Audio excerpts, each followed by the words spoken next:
Hello everyone, tonight, I want you to get comfortable. Let the shadows grow long.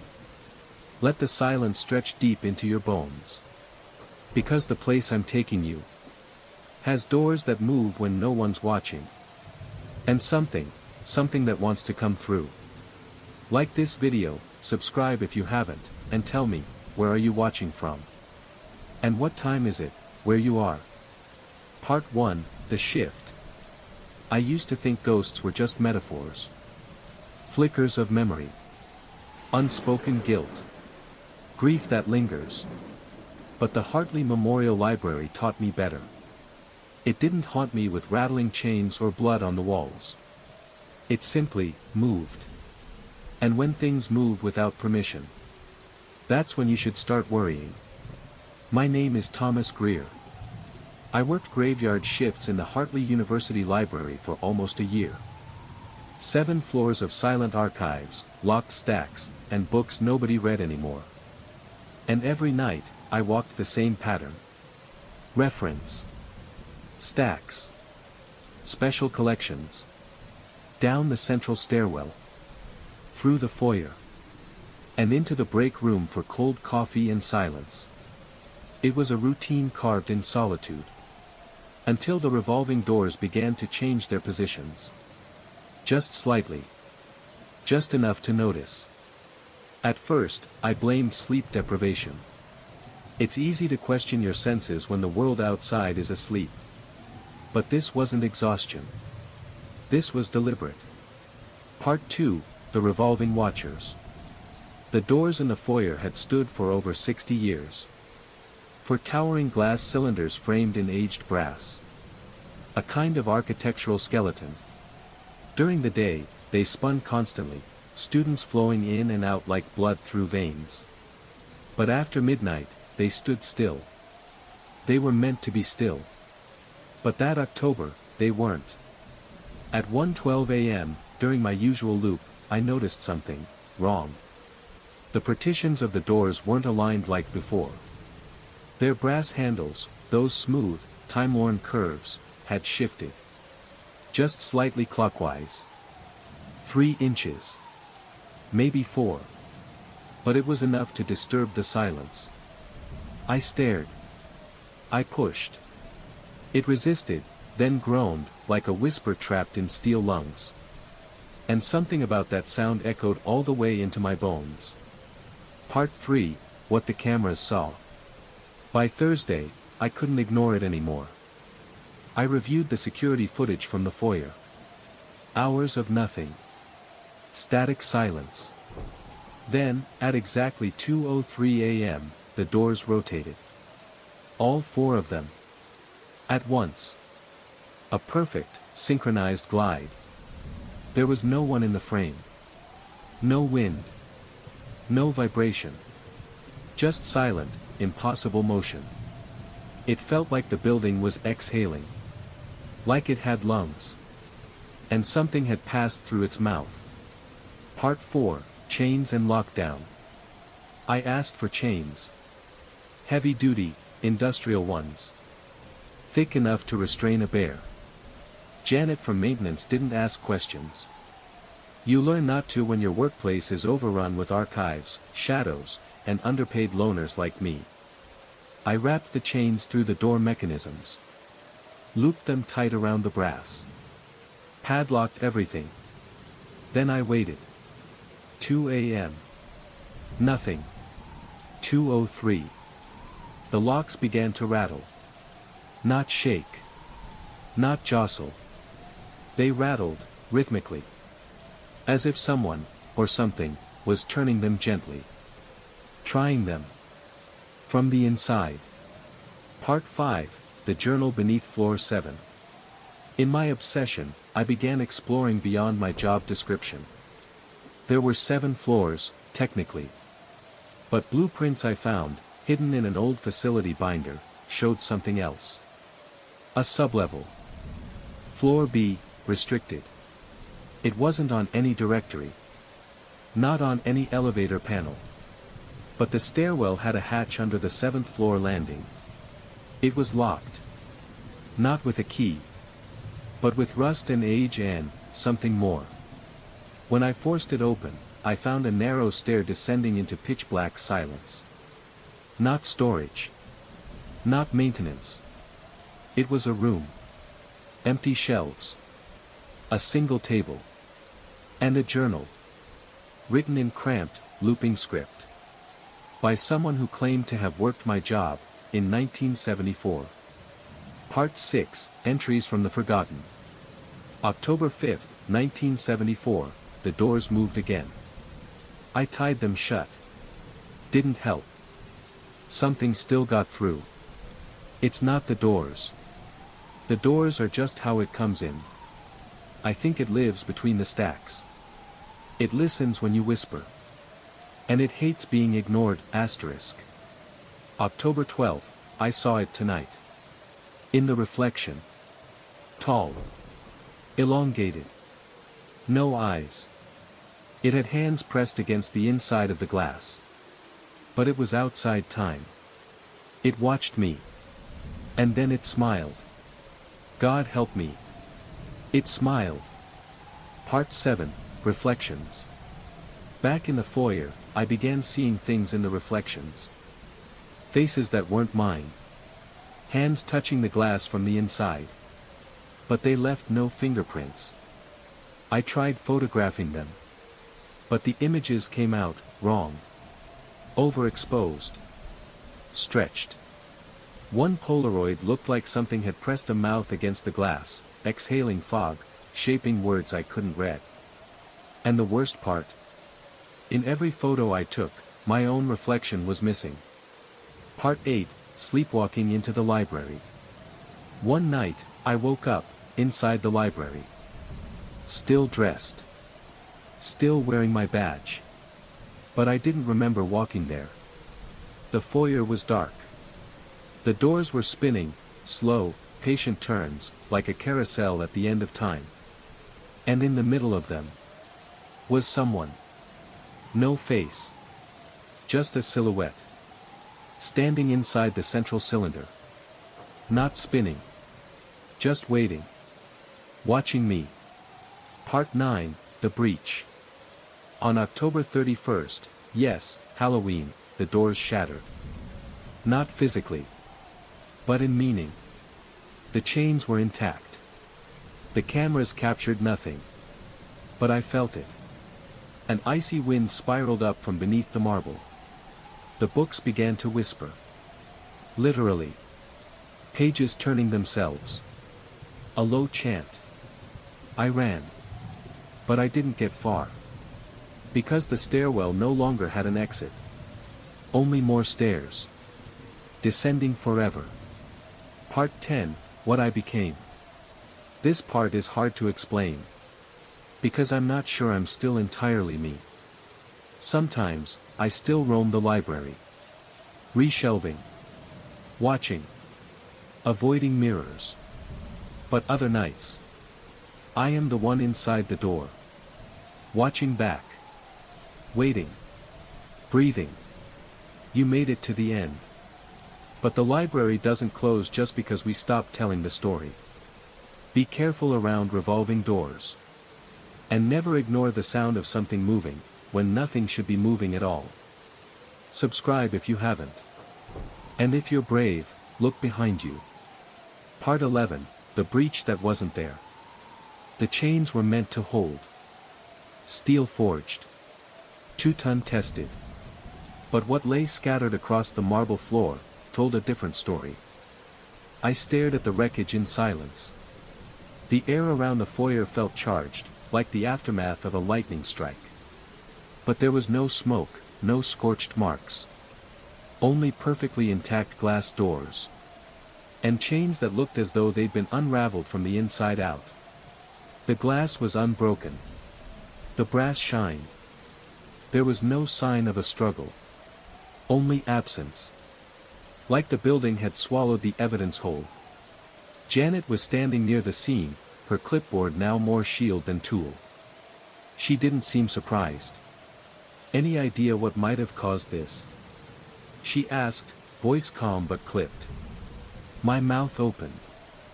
Then closed again. How do you tell someone that the door you're guarding may not be a door at all, but a mouth? No, I finally said. No idea. She nodded and made a note. Maintenance will sweep it up. Just, no more DIY security systems, alright? I nodded. But I didn't agree. Because something had responded to the chains. Something with intention. Part 12, the reflection that spoke first. That night, I stayed. No rounds. No stacks. Just me, a half-dead thermos of coffee, and a notebook. The digital camera I had set up was gone. Returned to maintenance. When I asked for it, Janet told me it had malfunctioned. Recorded nothing but white static for 6 hours. Probably electromagnetic interference, she said. Sure. Or maybe something. Didn't want to be seen. So I began documenting manually. 2:10 a.m., temperature, 68 degrees Fahrenheit. 2:14 a.m., air pressure, unchanged. 2:17 a.m., the whispering began.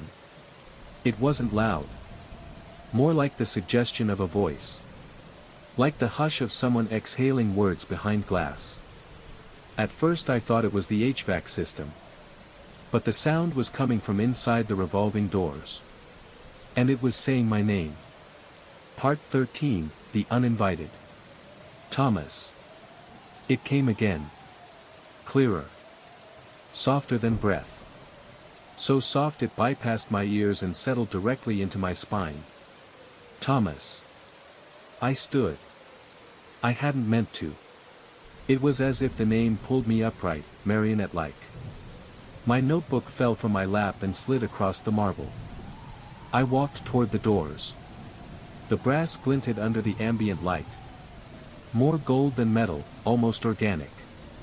And as I approached, I saw something impossible reflected in the glass. Me. But not quite. A perfect twin. Identical in clothing, posture, even the tired slump of my shoulders. But his eyes were missing. In their place. 2 gaping shadows, deep as wells. And moving inside them. Something shifting. Like eels swimming under ice. Then. He smiled. I stumbled back. Tripped on my own thermos. When I looked again, the glass was empty. Part 14, the recordings that shouldn't exist. I requested the surveillance tapes again the next morning. Janet was hesitant, more than usual. It's just static again, Thomas. You're wasting time. I insisted. Eventually, she handed over the hard drive. And I reviewed it in the AV room during my break. She was right. For most of it, it was static. But at 2:17 a.m., something changed. The footage cut, briefly, to a single frame. 1 second of clarity. The foyer. Empty. Except for a figure, half translucent, standing in all 4 revolving doors at once. Not in sequence. Not a blur. But simultaneously present. Arms raised. Hands pressed to the glass. And staring out. At the camera. At me. I tried printing the frame. The printer jammed. When I opened the output tray, the paper had melted. Part 15, behind the door is not a room. I stopped sleeping. Every time I closed my eyes, the library appeared behind my lids. Except now, it was alive. The hallways pulsed like arteries. The elevator moaned like lungs. And the revolving doors? They were no longer doors. They were thresholds. Not between rooms. Not between buildings. Between worlds. In one dream, I passed through them. I expected a street. Or the courtyard. Or even darkness. Instead, I entered a room that didn't obey geometry. A hexagon, folding inward. Ceilings that stretched upward into mist. Shelves without books, just mirrors. And in each reflection, I saw people I'd never met. Each one turning slowly to look at me. Part 16, The Archivist. I began receiving notes. Not emails. Not memos. Handwritten slips, placed on my desk. Always and signed. You're not the first. The doors aren't what open. Stop looking or you'll see. At first, I thought it was a prank. But then I found a slip tucked into a book on floor 7, one I hadn't opened. One no one should have opened. The book was a log. Staff members who had worked the graveyard shift since 1957. Each name crossed out. Beside them, a date. And a phrase. Saw it once. Quit. Saw it twice. Vanished. Stayed too long. The final name? Mine. No date yet. Just a pencil line, waiting to be completed. Part 17, The Thing That Knew My Name. 3 nights passed without event. But the silence wasn't comforting. It was tight. Suffocating. Like something was holding its breath, waiting for me to exhale first. Every time I entered the foyer, the light seemed different. Not brighter. Not dimmer. Just wrong. Off by degrees my brain couldn't measure, but my instincts felt viscerally. I stopped trusting mirrors. And glass. And eventually, my own reflection. It was always just a little slower. A beat behind. One night, I passed the west-facing window on floor 3. Saw myself walking by outside. Wearing what I was wearing. Moving how I moved. But I hadn't left the building in 3 days. Part 18, The Note That Shouldn't Be Read. On a Tuesday, though days had started to blur, I found a folded note taped to my locker. Plain, white paper. Written in my own handwriting. You are not you anymore. You are its echo. My hands trembled. I searched for the camera above the locker bay. Disconnected. Just a red blink that should have meant recording. But I'd learned not to trust red lights anymore. Inside my locker was a book. One I didn't place there. It had no title. Just a symbol on the cover. A spiral made of hands, all grasping inward. When I opened it, I didn't see text. I saw images. Still photographs of the revolving doors. Hundreds of them. Each with a small, dark figure visible behind the glass. In every photo, it was closer. Part 19, The Door Without a Library. Something was pulling me back to the hatch under floor 7. I returned one night with bolt cutters and a crowbar. The lock broke too easily. As though it wanted to be opened. The air inside was colder than before. The stairs descended farther than I remembered. I counted steps. 60. Then 70. Then 124. Still no landing. It wasn't a basement. It was a shaft. But when I finally reached the bottom, there was no floor. No walls. Just fog. And a single door standing upright in nothing. Same brass frame. Same glass. Same handles. But this one had no reflection. And when I touched it, I felt my fingers go numb. Not cold. Not pins and needles. Absent. Like my hand was no longer part of me. I yanked it back. There was something moving inside the glass. Not behind it. Inside it. Like it was water. Or skin. Part 20, The Obituary with my name. Back at the front desk, I tried to file a report. Just something to make it official. Maybe that would make it real. Manageable. I typed up the events. Attached screenshots. Time stamps. Photos from the strange book. The file saved automatically to the university system. Except when I reopened it. It wasn't a report anymore. It was an obituary. For Thomas Greer. Born, 1987. Died, still inside. I checked the metadata. The file had been created, 3 weeks ago. Before the chains. Before the reflection. Before the dreams. I stared at my screen as the mouse moved on its own.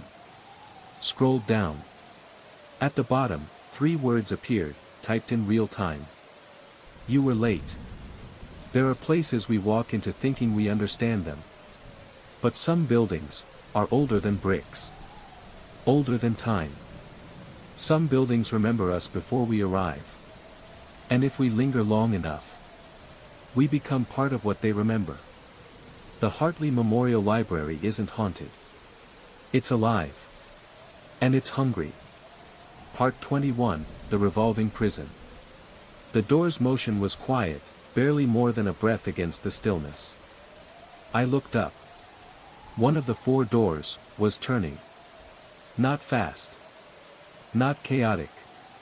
But with slow, purposeful grace, like someone testing water with a fingertip. It wasn't supposed to move. My fingers went limp. The pen I held dropped, striking marble with a sound that felt too loud, like bones snapping under pressure. I winced. The door paused. Stillness reigned. So complete, I could hear my own heartbeat, frantic, animalistic, trying to outpace terror. Then it moved again. And this time, I saw inside. There was a shape. Not a shadow, those could be explained. Not a trick of light, no such light exists. A figure stood inside the curved glass chamber. Twisting unnaturally with the revolutions, yet always facing forward. Its limbs bent in angles that defied tendons. And the fabric it wore, stiff, outdated, clung to its frame like wet paper. The face. God. That face. Almost familiar. But hollowed. Robert Morrison. The name snapped into place like a broken bone resetting. The guy before me. The last night shift repositor. Transferred suddenly. Left a note. Something about a better opportunity. But Robert was here. Inside. His mouth frozen in a silent scream, or was it a welcome? His eyes weren't eyes. Just twin mirrors catching light that shouldn't exist. And then. The other doors began to move. Part 22, The Others Who Never Left. 4 doors. 4 chambers. 4 shapes. All turning. All perfectly synchronized. And each holding a figure I recognized. Former staff. Ghosts with names and ID numbers. Repositors who disappeared, buried under administrative silence. Their faces pressed to the glass. Each expression locked in a different emotion, panic, resignation, hunger. Like museum exhibits.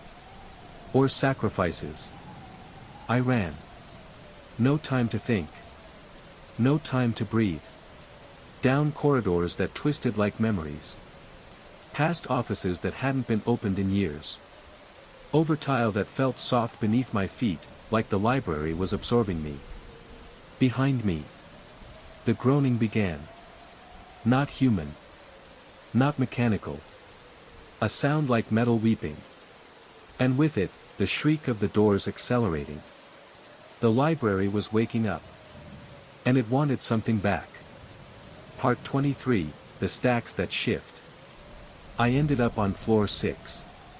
Curled between volumes of Heidegger and Simone Weil.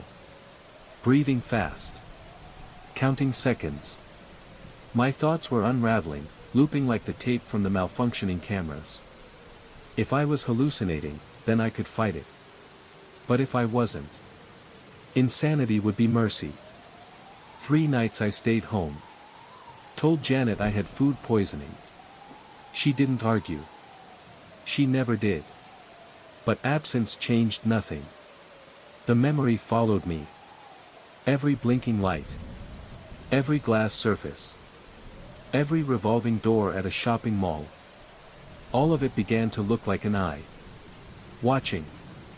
Waiting.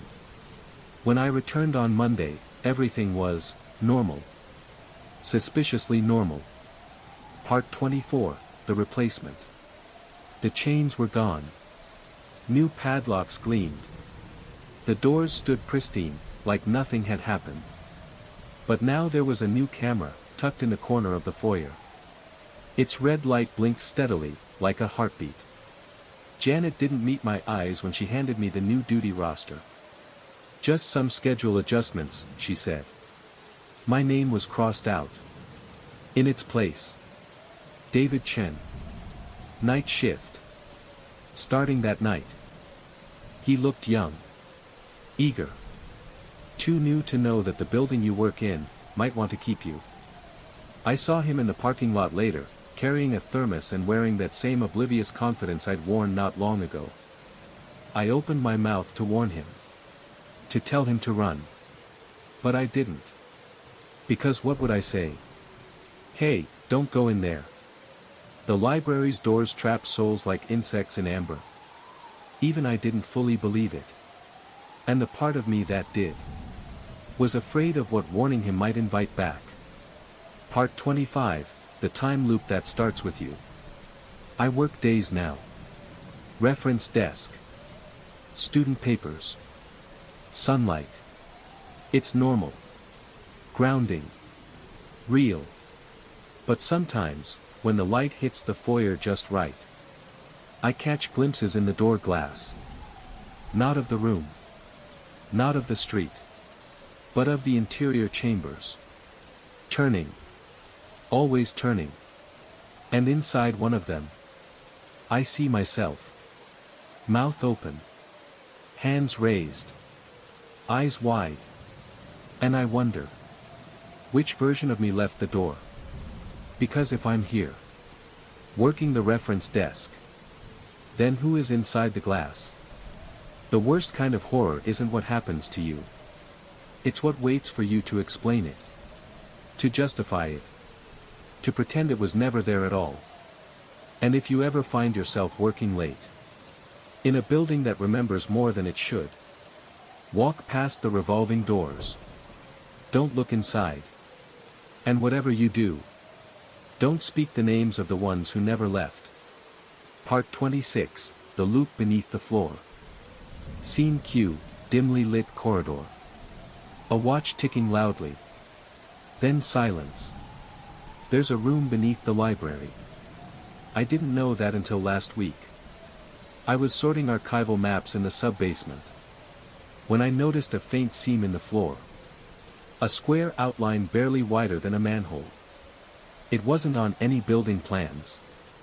The cement was newer. Wrong color. Wrong feel. I pressed my fingers against the edge and it gave. Just slightly, like a scab lifting. Inside was not a crawlspace. It was a tunnel. Lined in smooth, old stone. Like it had been dug centuries before the building was ever conceived. No air. No sound. Only steps descending into pitch. At the bottom, I found a second set of revolving doors. Smaller. Older. Carved from wood. But they turned the same way. And the reflection. This time it wasn't me. It was David Chen. And he looked afraid. Part 27, David's Shift. Scene Q, surveillance footage flickering. A red thermos on a desk. A scream you can't quite hear. David was only 3 weeks in when he stopped showing up. HR said it was personal leave. Janet mumbled something about family. No follow-up.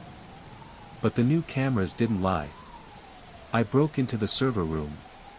Watched the loop of his last night. 2:14 a.m. He's making coffee. Looks tired. Looks bored. 2:17 a.m. He glances toward the foyer. Stops. Moves off screen. 2:18 a.m. 4 doors begin to spin. Each one shows a reflection. Each reflection is David. Twisted in different poses. Arms flailing. Hands clawing. Then, static. The next frame. Empty foyer. No doors spinning. No David. But the camera's time code. Still ticking. Still recording. Like he's still there. Just, not on our side of the glass anymore. Part 28, The Architect. Scene Q, Old photographs. A man standing in front of a model of the library. Newspaper clippings from 1951. Hartley Memorial Library was built in 1952. But the original blueprint is older. From 1934. Designed by an architect named Wendell Harn. No prior buildings. No apprentices. No history. He vanished in 1953. Right after the library opened. The strange part. In his model, the foyer was never meant to have revolving doors. It was supposed to be a sealed atrium. No entry. No exit. But they added them anyway. 4 doors. Facing 4 cardinal directions. Aligned with something underground. And in Harn's notes, scribbled in red ink. The doors do not open. They remember. Part 29, I saw myself again. Scene Q, morning sunlight, then sudden shadow. A reflection moving without the person. Last Tuesday, I stayed late. Not out of duty. But necessity. The dream had returned. The one where I walk through the glass and never come back. But this time, when I woke up, my mouth was bleeding. My left shoe was damp. My fingers smelled like old paper. I checked the cameras. There was footage of me walking down the hallway. Alone. But smiling. Except I don't remember it. And in the footage, I never blinked. Just stared. Straight into the lens. And mouthed 2 words. I'm free. Part 30, ending is a door. Scene Q, the library late at night. A still hallway. The hum of electricity. Then the slow creak of a door. I've started preparing. Writing this. Labeling it, fiction. Maybe someone will read it and believe it's just a story. But I know what's coming. I know my door is turning again. Every day, I feel more like the reflections. More like a placeholder. An echo of the man I used to be. Sometimes when I walk through the stacks, books fall off the shelves behind me. Not from clumsiness. But like they were pushed. By hands that move opposite time. The final entry in Harn's journal read. You cannot exit through the same door you entered. You must turn, until you forget who you were. I think I understand now. The doors don't take people. They take selves. Versions. Timelines. Fragments. They don't open outward. They open inward. And I'm already inside. If you're watching this, then maybe you've seen them too. The doors that never stop spinning. The shadows that look like you. The stories that read themselves aloud. Don't follow the reflections. Don't trust what moves without footsteps. And if you ever feel the air pull at your back as you pass a glass door, don't turn around. Because some doors only open once. Story 2, Water, Please. Part 1, 3:17 a.m. Scene Q, a lonely roadside diner bathed in pale neon. The wind drags across an empty parking lot. The grease-stained clock above the grill read 3:17 a.m. When the bell over the door chimed, it barely made a sound. Just a tired metallic cough, like it too wanted to go home. I'd been working graveyard shifts at Mel's Diner for 8 months. Long enough to recognize the boots of lonely truckers. The half-hearted scuffle of insomniacs hunting for warmth. But this sound. This was different. It was wet. A sliding, dragging rhythm. Like something being pulled across wet linoleum. Like someone crawling through shallow water. But slowly. Deliberately. The air grew cold. Not just cold, wrong. Not the breeze from an open door. Bone deep. Ancient. Interior. Steam curled upward from the sink as I looked up. And he was standing there. Part 2, water, please. Scene Q, slow pan from sink steam to shadowed figure at the door. Unmoving. He didn't step in. He stood in the threshold like he was waiting for permission. Tall. Skin gray, but not like a corpse. Like concrete that had been left to dry in salt air. Hair matted to his skull, dripping wet. Water pooled at his feet. But it wasn't raining. Hadn't rained in days. "Can I help you?" My voice cracked. He didn't respond. Just stared. Eyes too wide. Mouth too still. Then. He opened it. Not to speak. To breathe. A rattle. A bubble. And a single word escaped like steam from a vent. Water. Droplet Part 3, the drink. I poured him a glass from the tap. He didn't move as I placed it in front of him at the counter. Didn't blink. He sat down without a sound. The stool didn't creak. No friction. Like gravity forgot he was there. He didn't drink the water. He watched it. Hands resting on the counter, long fingers twitching in anticipation. But never lifting. The clock ticked. 3:21. 3:22. I turned my back to check the fryer. When I looked again. The glass was empty. Bone dry. But I never saw him drink. And the water was gone. Not a drop. Not on his lips. Not on the counter. Gone like it had been absorbed. Part 4, the order that wasn't. He didn't speak again. Just tapped his finger, slowly, against the countertop. Each tap echoed louder than the last. Tap. Tap. Tap. I opened my mouth to ask what he wanted. But he looked at me with such awareness. Like he already knew my name. My childhood home. The sound of my mother's voice on a bad phone connection. And suddenly I couldn't remember the question. So I stood. Frozen. While he tapped. He didn't move. But the diner did. The walls seemed closer. The buzzing lights flickered in rhythm with his tapping. And behind him, outside the window. The world had vanished. No road. No headlights. Just water. Dark and endless. Part 5, static on the radio. The old radio under the counter crackled to life. It hadn't worked in years. KZZZT, if you're listening, he's already inside. If you're listening, don't let him drink it all. It cut out.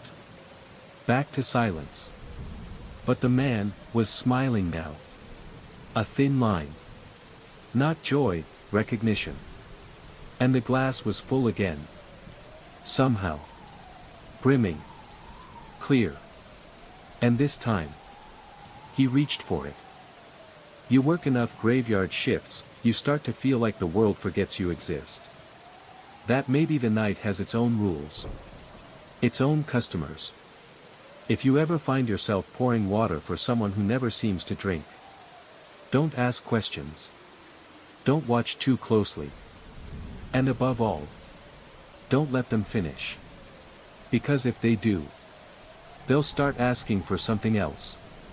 Part 6, the second glass. Scene Q, close-up of water glass. Camera pans up to face. Pale hand reaches. He reached for the glass like it hurt to move. Every finger uncoiling like it had forgotten the act. He didn't blink. He didn't breathe. And when he touched the water, it vibrated. Just a tremor. But the liquid responded, like it knew him. His fingertips hovered above the rim. I should have stopped him. Should have said something. But the diner was silent, and I was frozen inside that silence. Then he drank. No sound. No swallowing. The water vanished into him as if it were evaporating on contact. And his shoulders sagged. Not with relief. With memory. Like the drink had returned something he lost long ago. Something I could never understand. He turned his head toward me. Eyes black. Not in color. In meaning. And he whispered. Almost enough. Part 7, the clock stops. The clock above the grill stopped at 3:23 a.m. Not slowed. Not ticked out. Stopped. The second hand hung in space, quivering. Like the diner itself was caught in some frozen breath. Outside the windows. Still water. No cars. No road. No trees. Just ripples. And I swear I saw something move beneath them. Something with hands. The man still sat at the counter. Still dripping. Still waiting. But now the water around his stool was spreading.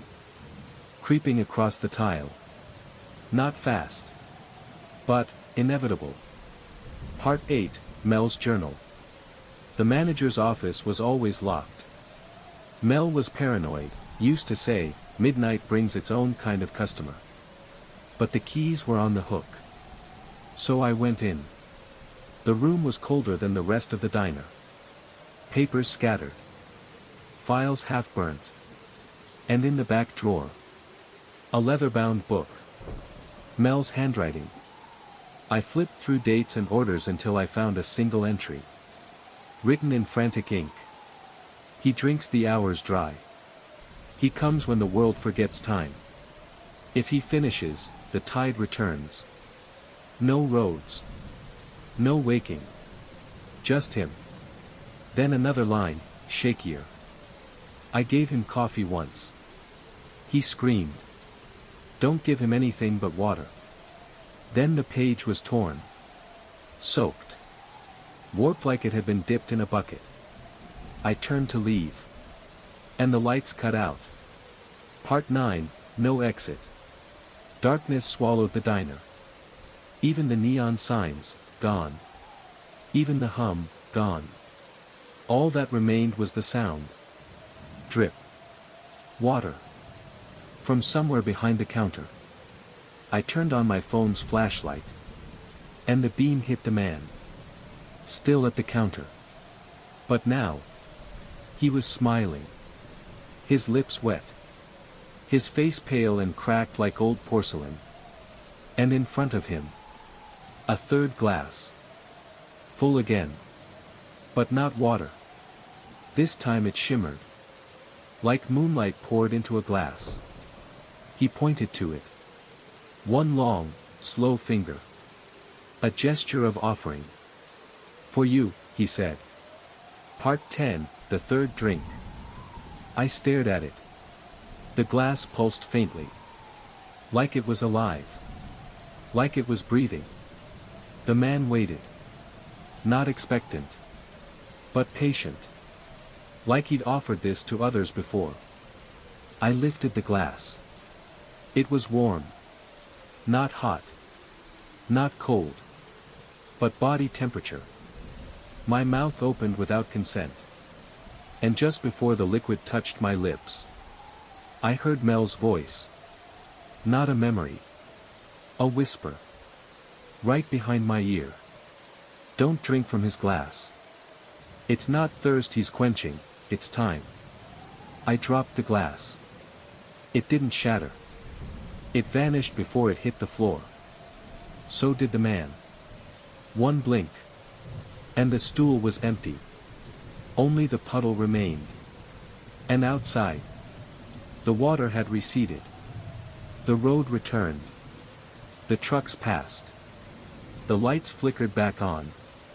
The clock ticked forward to 3:24 a.m. Like nothing had happened. You learn a lot working the midnight shift. That not all customers are human. That not all water is for drinking. And that some things come not for food, not for warmth, but for time itself. So if someone walks into your place late at night, dripping wet from a storm that doesn't exist, give them water. Only water. And whatever you do, don't accept the third glass. Part 11, Wiped Clean. Scene Q, Diner at dawn. Light rising. Surfaces seem too clean. Too quiet. When I opened the diner the next night, it was different. Brighter. Too bright. The windows shone like they'd been scrubbed with bleach. The stools gleamed. The grill was spotless. I hadn't cleaned like that. No one had.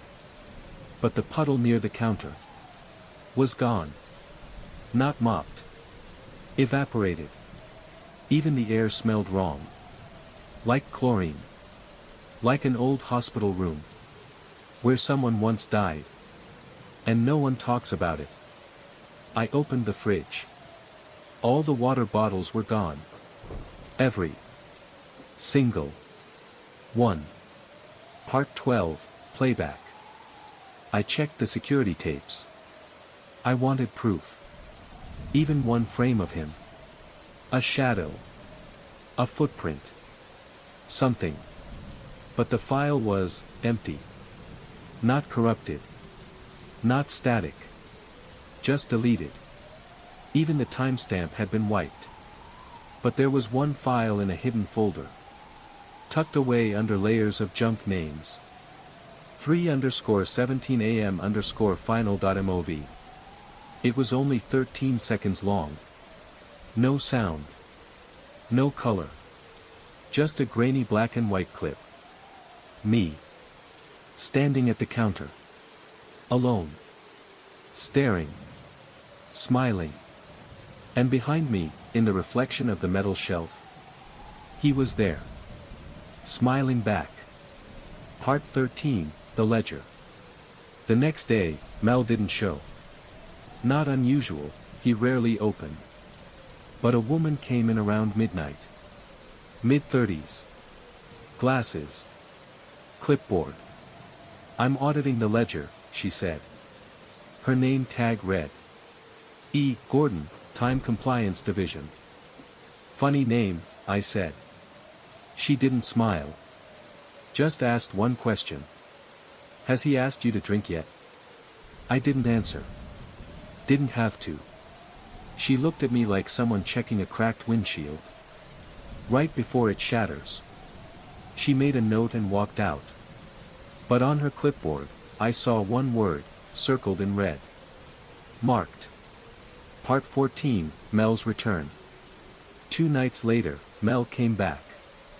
Not through the front. Through the kitchen freezer. I heard a knock from the inside. The metal door vibrated. Frost cracked. I opened it. And Mel stepped out. Dripping. Eyes cloudy. Smelling like low tide. But alive. Barely. He sat at the counter like nothing happened. Mel. I whispered. He nodded, slowly. Then said. He's not a customer. He's a ritual. A rerun. I didn't understand. He slid something across the counter. An old photo. Black and white. 1957. A diner. This diner. And behind the counter. Me. Part 15, Loop. I don't know when the loop started.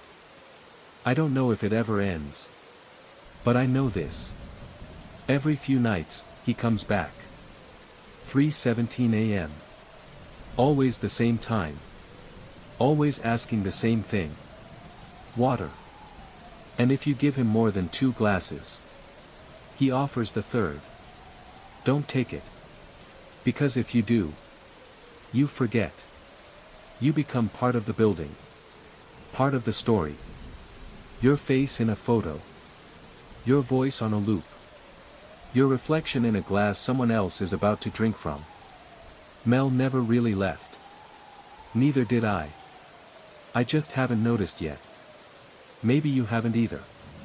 Maybe you're next. The bell chimes. He's here. Again. And tonight. He looks thirsty. Some customers aren't people. Some drinks aren't meant to quench anything. And some jobs never end. So if you ever find yourself on the night shift, in a diner that seems too clean, too quiet, check the water. Check the clock. And whatever you do, don't drink the third glass. Plunged far below safe levels. The thermometer on the wall, normally hovering just above freezing, now read, -47 degrees Fahrenheit. Impossible.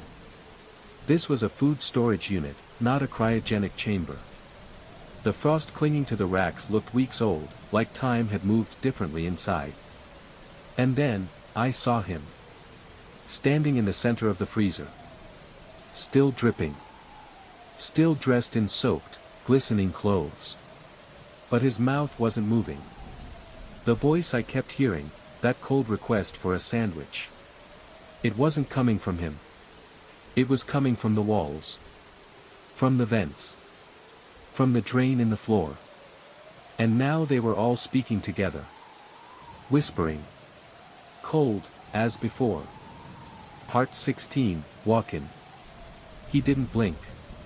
Didn't acknowledge me. But something about his body was wrong. The proportions seemed shifted. As if he'd been rearranged by pressure. Or water. Like something once human had been compressed to fit inside a new mold. I stepped inside. The door creaked closed behind me with a hydraulic hiss. The floor was soaked. But not from melting ice. From a slow, continuous leak. From him. As if he was the source. As if he was leaking from some deeper place. He always liked it cold, he murmured. His lips didn't move. The walls responded. Cold as before. Part 17, the temperature dropped. My phone shut off. Battery full, didn't matter. My breath came in shallow gasps. Not from fear. From thin air. The kind of air that forgets how to carry oxygen. And then he looked at me, truly looked. His pupils were little whirlpools. Swirling. Pulling. Endless. He stayed here, the man said. He served until he dissolved. He made the perfect sandwich. My knees buckled. I remembered a plaque once hung above the sandwich station. In memory of Carl J. Simmons, Employee of the Month, 1954 to 1973. But the plaque had vanished years ago. Or had it? Had it ever been taken down?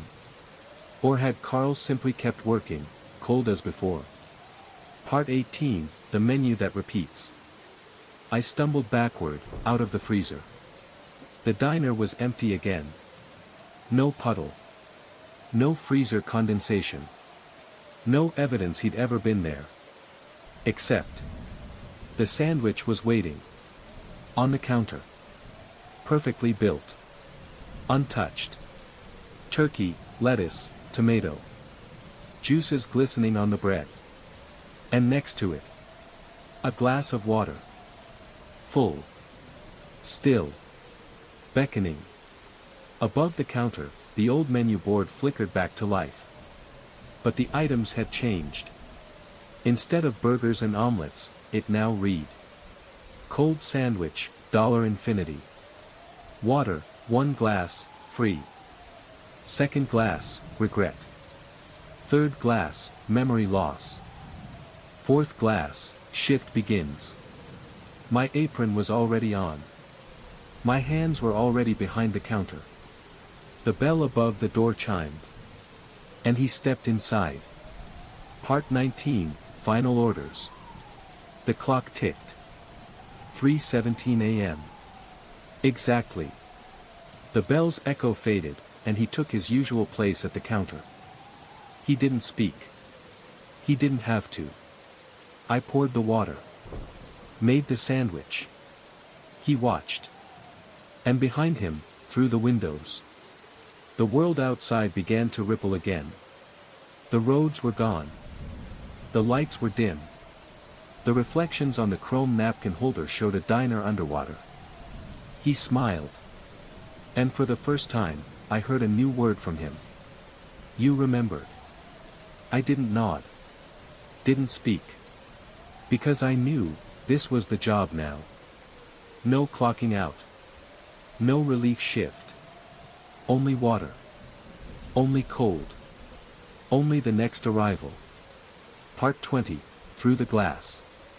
When I looked into the window, I saw a younger man behind the counter. Tired. Pale. Unsure. Just starting the job. Just pouring his first glass. But that wasn't the reflection. That was a memory. A loop. And then I saw something else. My own reflection smiling back. Wearing the same apron. Holding the same towel. Waiting for the next one. I no longer remembered what day it was. Or what came before. I only remembered the rhythm. Drip, drip, drip. Cold as before. And always. He wanted a sandwich. Sometimes you don't quit a job. Sometimes, it claims you. You forget the days. Forget the paychecks.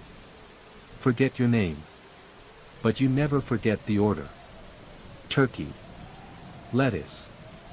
Tomato. No pickles. Always cold. And a glass of water, just one. So if you're traveling late at night, and stop at a place that seems too quiet, too still, too cold, don't stay. Because someone's always waiting to serve the next shift. And they remember. Cold as before. To travel. To penetrate. To reach me. The diner transformed with every flicker.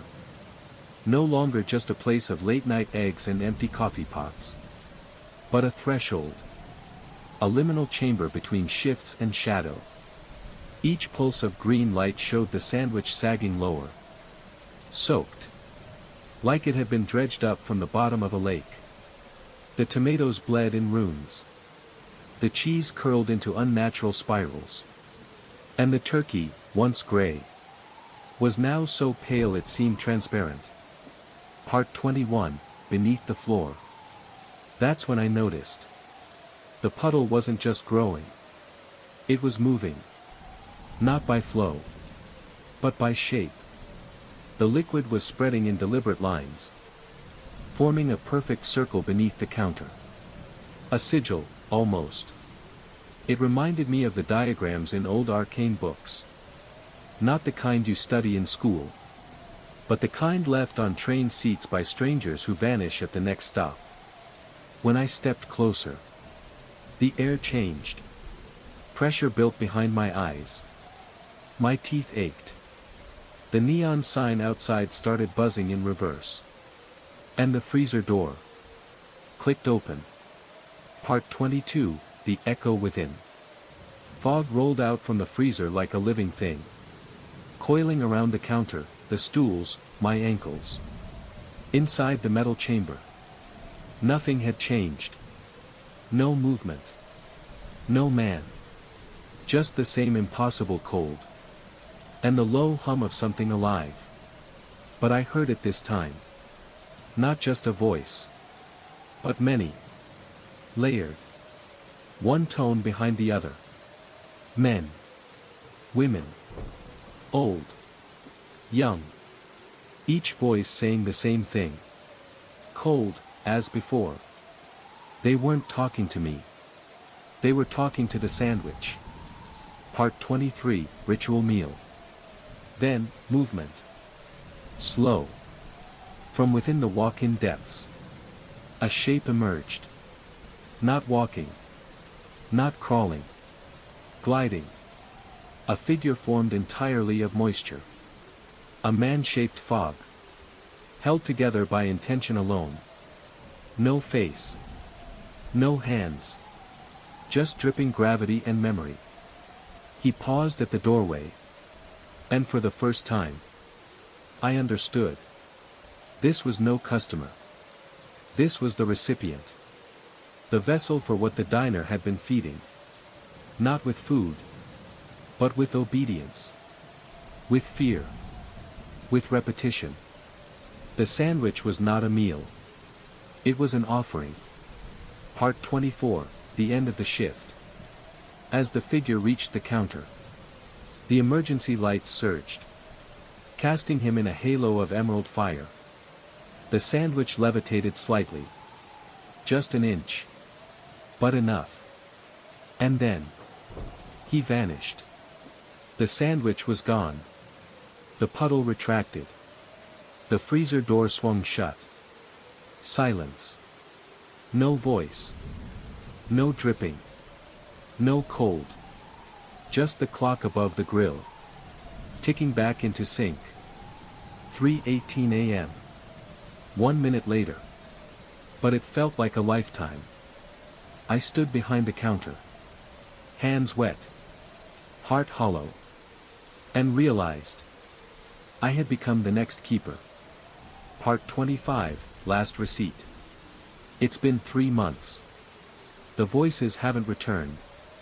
But I still make the sandwich. Every night. Same ingredients. Same placement on the counter. I do it automatically. Not from fear. Not from hope. But from duty. Because I saw what happens when it isn't ready. And somewhere past frost and fog, past memory and metal, he's waiting. Not hungry. Just expecting.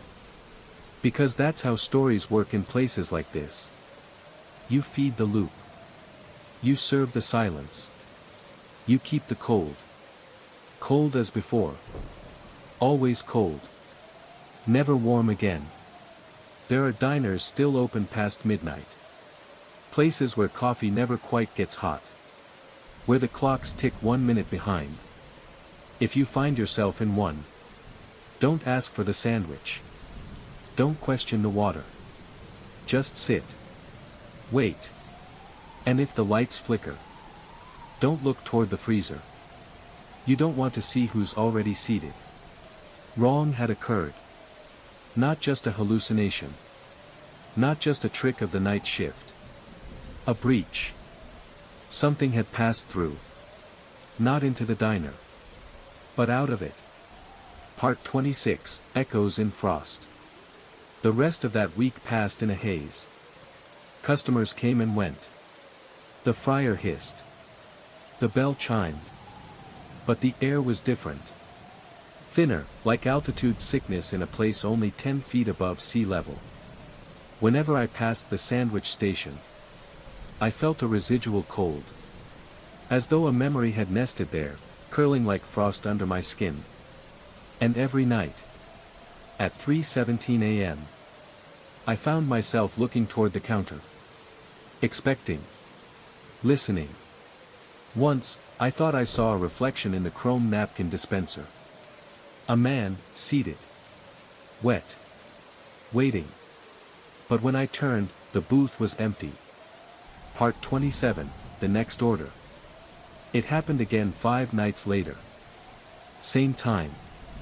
Same shift. Same diner. No bell this time. Just the sudden chill. And a sandwich order. Cold. As before. This time, I didn't question it. I moved with certainty. Turkey. Lettuce. Tomato. No cheese. I didn't know why, only that it felt wrong this time. As I worked, I noticed the freezer light flickering, casting long, swaying shadows out across the tile. The puddle began again. But not from a single point. Multiple tendrils of moisture, like veins of something ancient thawing beneath the building, crept across the floor. They moved against gravity, flowing up the sides of booths, along stools, curling toward the counter like fingers. I didn't stop. The sandwich came together, layer by layer. And I knew, without knowing, that this was not just feeding a thing. It was sealing a pact. Part 28, The Night Loop. That's when I discovered the time stutter. Every night. After the order. After the voice. After the puddle.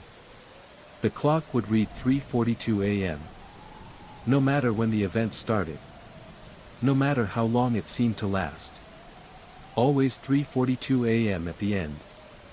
I checked with my phone. Same. I checked the register's timestamp. Same. Something about the process reset time. Like the diner was inside a loop. And the sandwich was the anchor. I tested it. One night, I refused to make the sandwich. The voice grew louder. Angrier. Wet footsteps circled the counter. The freezer door slammed open and shut. Open and shut. The windows fogged over from the inside. And when I finally caved and assembled the cold meal, time resumed. Part 29, The Forgotten Waiter. There's a photo behind the counter. Black and white. Framed in dusty glass. It shows a young man in a diner uniform, smiling awkwardly next to a birthday cake. No name. No date. I asked the manager, Carla, who he was. She squinted. Dunno. Been there since I bought the place. None of the old-timers knew either. I took the frame down. There were water stains along the bottom edge. And beneath the backing board, a second photo. The same man. Older. Tired. In the background of the picture, barely visible through a frosted window, the freezer door, wide open. Part 30, Into the Walk-in. Last night, I stood before the freezer door at 3:16 a.m. It pulsed with a low hum. The light inside flickered like a heartbeat. I didn't wait for the voice. I opened it myself. The frost clung to my skin. The cold stabbed deep into my lungs. And in the back, past rows of meats and crates of frozen waffles, I saw them. Figures. Dozens. Motionless. Encased in a thin rime of ice. But upright. Eyes open. Employees. Customers. All staring back. One of them was the man from the photograph. One wore my uniform. Another wore David Chen's ID tag. They weren't dead. They were waiting. I stepped backward, out of the freezer. Closed the door. Sat at the counter. And began assembling the sandwich. Because I now understood. It isn't just about the food. It's about the rhythm. And breaking the rhythm would let something out. They say routine is the enemy of the soul. But sometimes, routine saves the soul. If you ever find yourself at a 24-hour diner that seems too clean, too quiet, with the staff a little too pale, don't ask what's in the sandwich. Don't look into the freezer.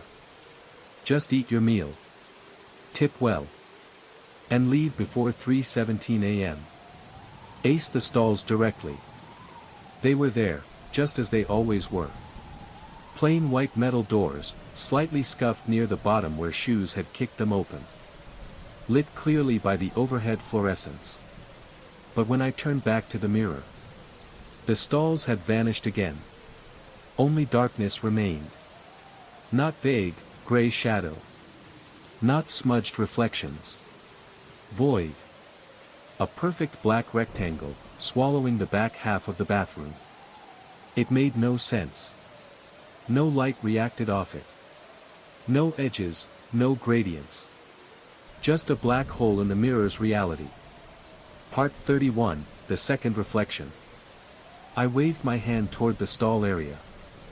Then watched in the mirror as my reflected hand didn't move. It stayed frozen at my side. I stopped. The air felt thick, like water with weight. Slowly, I raised my real hand again. This time, the mirror version copied me. But a beat too slow. Like someone following. Not reflecting. My breath caught in my throat. It wasn't a mirror anymore. It was a window. And something was on the other side. Part 32, the locked stall. I tried to shake it off. Maybe I was overtired. 3 consecutive shifts, barely any sleep. Nightmare logic, that's all. But when I turned back toward the stalls, one of them, the farthest one, was now closed. I hadn't heard it shut. And the lock indicator showed red, occupied. But I was alone. I moved closer, unsure what I hoped to prove. There was no sound from inside. No footsteps. No breathing. Just that faint metallic taste in the air, growing stronger the closer I got. I tapped the door lightly. Hello. No answer. Then, from inside, a whisper. Not words. Just a sound. Like inhalation, wet and shuddering. Like something tasting the air from behind the door. I stumbled back and nearly knocked over my cart. When I glanced at the mirror again, all 3 stalls were open. Part 33, something in the sink. Trying to ground myself, I focused on routine.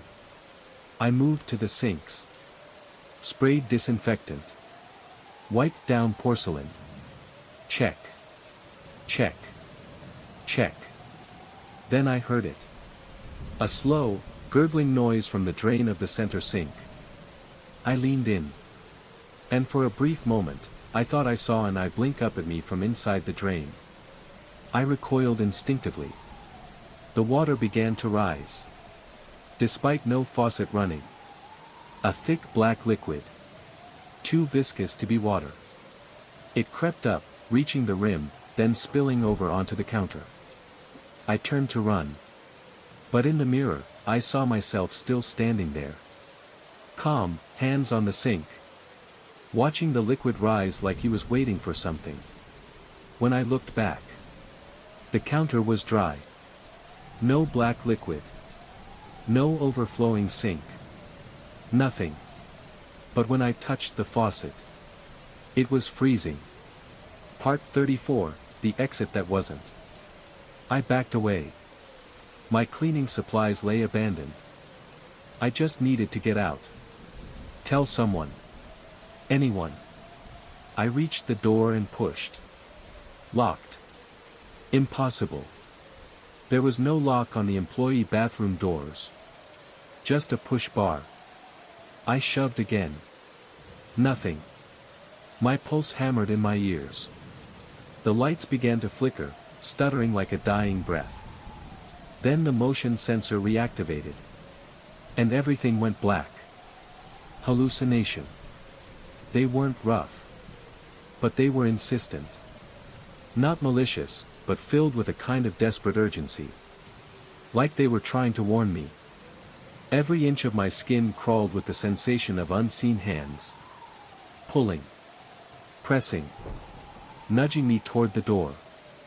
The mirror continued its grotesque choreography. Reflected hands pointing. My own reflection frozen in wide-eyed panic.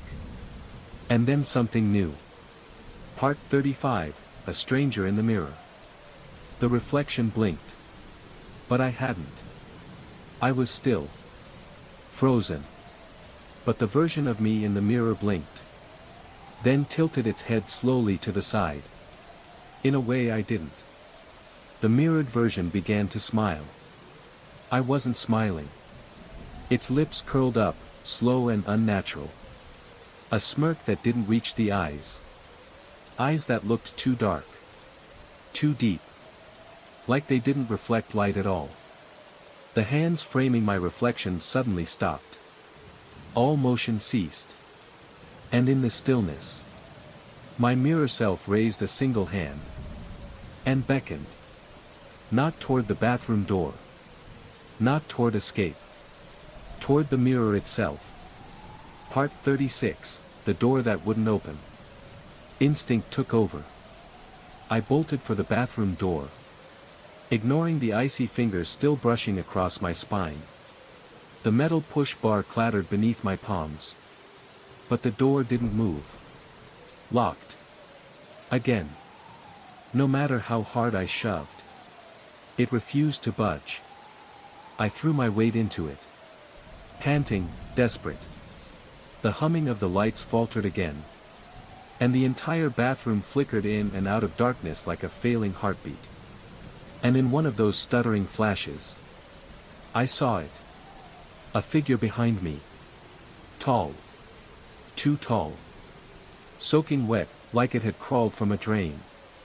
Its face was mine. Twisted. Wrong. Part 37, the whispering begins. In the reflection, the walls of the bathroom seemed to stretch outward, becoming corridors. Narrow and tiled and wet. Leading deeper into places no bathroom should connect to. And from those corridors came voices. Not one. Not two. But dozens. Whispering in a language that was half drowned. Half dreamed. Half remembered.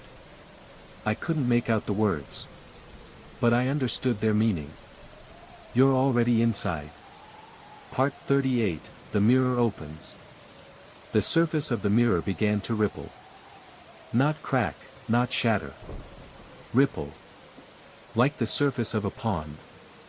My reflection grinned wider. Then reached forward. Toward me. Its hand pressed against the inside of the mirror. And slowly began to push through. The glass bulged outward like latex.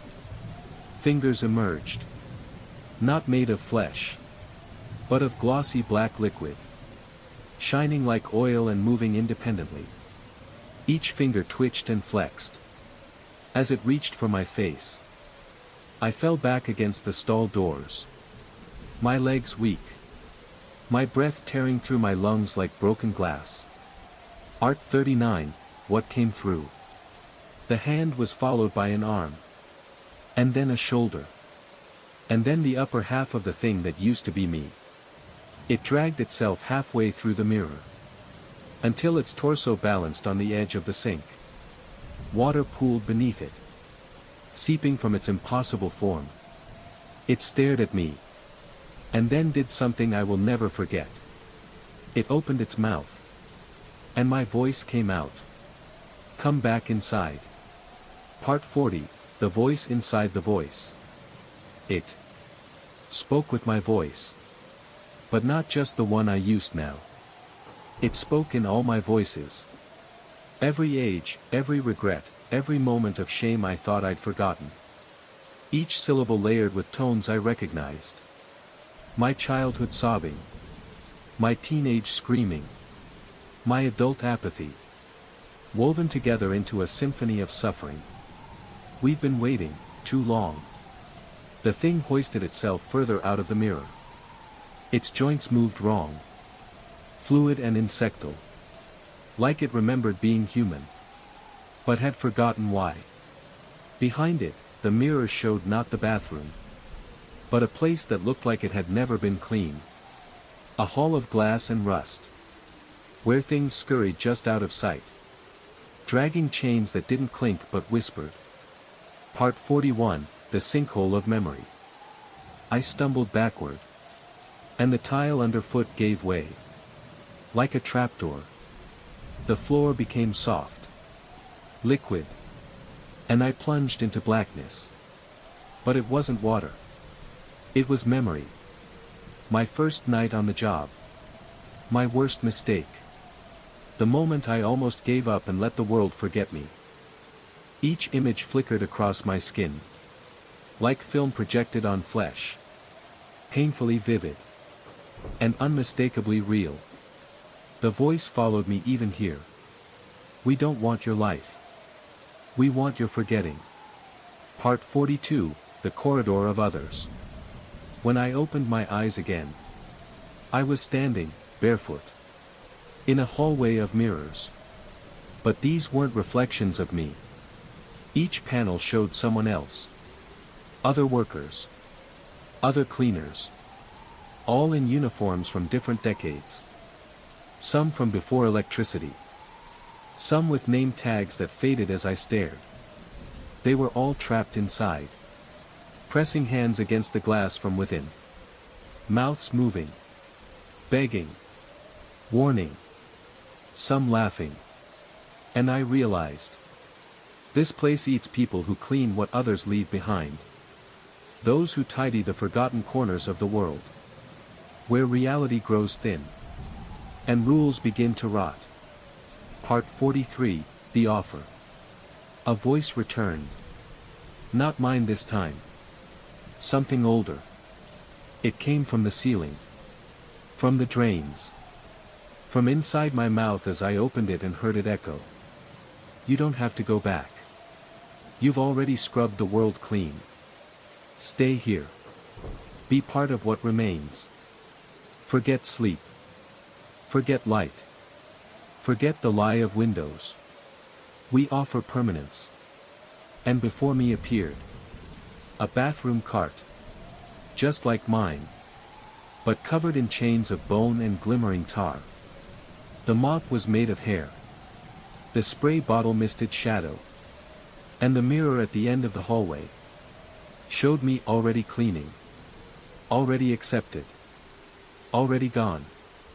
Part 44, The Exit You Don't Choose. I screamed. And the mirrors shattered. Not outward. Inward. A vacuum pulled at me. Not through air but through memory. Through guilt. Through every ignored whisper I passed on late shifts. Pretending not to hear what scraped behind stall doors at 3 a.m. I clawed my way back. Up. Out. Through the trapdoor of tile. Emerging into the real bathroom. Drenched. Gasping. Screaming. And the lights were normal. And the mirror was normal. Except it wasn't. Because my reflection didn't match. It stood with arms at its sides. While I clutched the sink. It blinked. When I did not. And just before it turned. And walked away into the glass. I saw the name tag on its chest. You.